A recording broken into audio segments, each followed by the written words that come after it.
अस्सलाम वालेकुम दोस्तों, एक बार फिर से हाजिर हूं मैं आप लोगों के लिए सऊदी अरब की बहुत ही इंपॉर्टेंट अपडेट्स लेकर। दोस्तों, जैसा कि आपको मालूम है कि सऊदी अरब में इस वक्त सऊदी सेंसस को लेकर बहुत सारे प्रॉब्लम्स को फेस करना पड़ रहा है। तो बहुत सारे लोग ये भी जानना चाहते हैं कि क्या सऊदी अरब में जो सऊदी सेंसस है उनको रजिस्टर करना कंपलसरी है या फिर नहीं है। तो इसके बारे में भी डिटेल से बात करेंगे, लेकिन उससे पहले सऊदी अरब की जवाज़ात की तरफ से एक बहुत ही इन्फॉर्मेटिव अपडेट आई है जो मैं आप लोगों के साथ शेयर करना चाहता हूँ। लेकिन उससे पहले आप लोगों से रिक्वेस्ट है कि अगर आपने अभी तक चैनल को सब्सक्राइब नहीं किया तो प्लीज़ सब्सक्राइब करके बेल आइकन को जरूर दबा दीजिए, क्योंकि सऊदी अरब के अकॉर्डिंग जो भी इन्फॉर्मेशन होती है आपको यहाँ पर हर रोज मिलती रहती है। तो दोस्तों, सबसे पहली अपडेट यहाँ पर सऊदी अरब की जवाज़ात की तरफ से है। सऊदी अरब की जवाज़ात ने कहा है कि जिन लोगों का अब सऊदी अरब में फाइनल एग्जिट लगाया जाता है तो अब उनका फाइनल एग्जिट कैंसिल भी किया जा सकता है। और दोस्तों, जवाज़ात की यह अपडेट उन लोगों के लिए सबसे ज़्यादा इंपॉर्टेंट है जो लोग सऊदी अरब में न्यू वीज़ा पर आते हैं। कैसे इंपॉर्टेंट है मैं आपको बताता हूँ। जैसे कि आप लोग सऊदी अरब में जब आते हैं तो आपका कफिल कुछ केसेस में आपको ज़्यादा परेशान करता है। उसके बाद जब आप काम नहीं कर पाते हैं तो वहाँ पर आपका फाइनल एग्जिट लगा के आपको भेज देता है।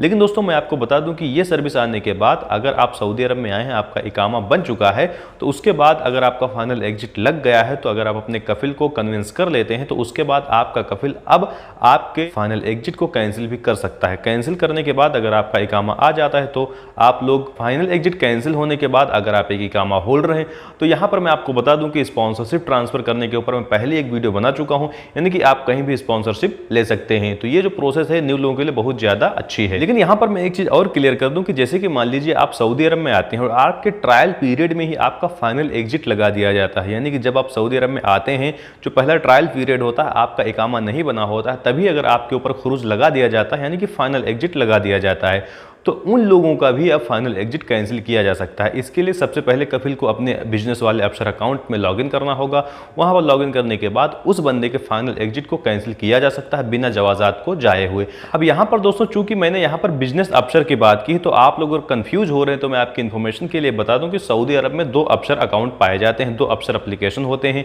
यहाँ पर एक ब्लू वाला जो होता है वो बिजनेस अफसर होता है जो आपके कफिल के लिए होता है, और जो हमारा और आपका होता है वो एक इंडिविजुअल अफसर होता है जो कि कुछ ऐसा दिखता है। इसके अलावा दोस्तों, यहां पर अगली अपडेट सऊदी लॉयर की तरफ से। सऊदी अरब के एक लॉयर ने बताया और सभी को वार्न किया है कि अब अगर कोई भी बंदा सऊदी अरब में कोई प्रांक करता है या फिर किसी का प्रांक बनाने में किसी की मदद करता है और वो जो प्रांक किया गया है उस प्रांक को रिकॉर्ड करके उसको पब्लिश करता है तो इस केस में उसके ऊपर पेनल्टी लगाई जाएगी। इसके साथ साथ यहां पर जो पेनल्टी बताई गई उसमें कहा गया है कि अगर आप ऐसा करते हैं तो आपके ऊपर 6 महीने की जेल हो सकती है या फिर 5 लाख रियाल का जुर्माना लगाया जा सकता है या फिर इससे ज्यादा भी पेनल्टी आप पे लगाई जा सकती है। और इसके साथ साथ दोस्तों, यहाँ पर बहुत सारे लोग ये भी पूछते रहते हैं कि सऊदी का जो सेंसस है यानी कि जो सऊदी की जनगणना है उसमें रजिस्ट्रेशन करना कंपलसरी है या फिर नहीं है। तो मैं एक चीज़ यहाँ पर क्लियर कर दूँ कि आप सभी के नंबर पर एक मैसेज आया है जो सऊदी अरब के सेंसस डिपार्टमेंट से आया है, तो उसमें साफ साफ लिखा गया है कि आप अगर इस पर रजिस्ट्रेशन नहीं करते हैं 48 आवर के अंदर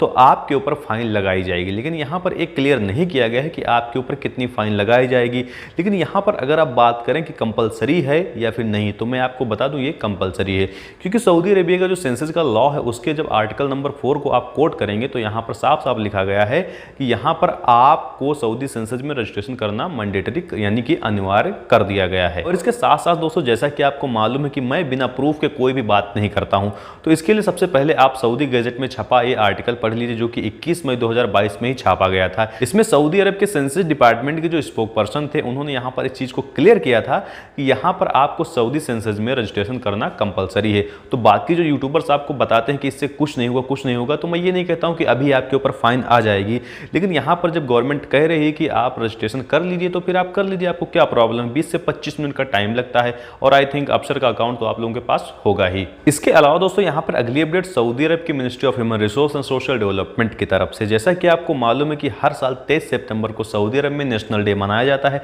जिसको आप लोग अरबिक में यौमुल वतनी कहते हैं। तो इस केस में यहां पर सऊदी अरब की ministry of human resource and social development ने कहा है कि 23 सितंबर यानी कि फ्राइडे को आपको एक दिन की छुट्टी प्रोवाइड कराई जाएगी। लेकिन यहां पर मिनिस्ट्री ने यह भी कहा है कि अगर वो 23 सितंबर की जो छुट्टी है वो आपकी वीकली हॉलीडे पे पड़ती है तो आप इससे अपने कफिल से बोलकर एक दिन पहले या फिर एक दिन बाद में भी ले सकते हैं। और इसके साथ साथ दोस्तों, यहां पर मैं एक चीज और क्लियर कर दूं कि जैसा कि आपको मालूम है कि मिनिस्ट्री ने कुछ दिन पहले ही बताया था कि सऊदी नेशनल डे वाले दिन अगर आपका कफिल आपसे काम करवा करवाता है तो इस केस में उसको डबल सैलरी पे करनी पड़ेगी as per Saudi labour law article number 24 and second paragraph. तो आज की इस वीडियो में बस इतना ही, मिलते हैं आपको अगली वीडियो में किसी अगले टॉपिक के साथ। अगर आपका कोई सवाल है तो हमेशा की तरह कमेंट का सेक्शन खुला हुआ है।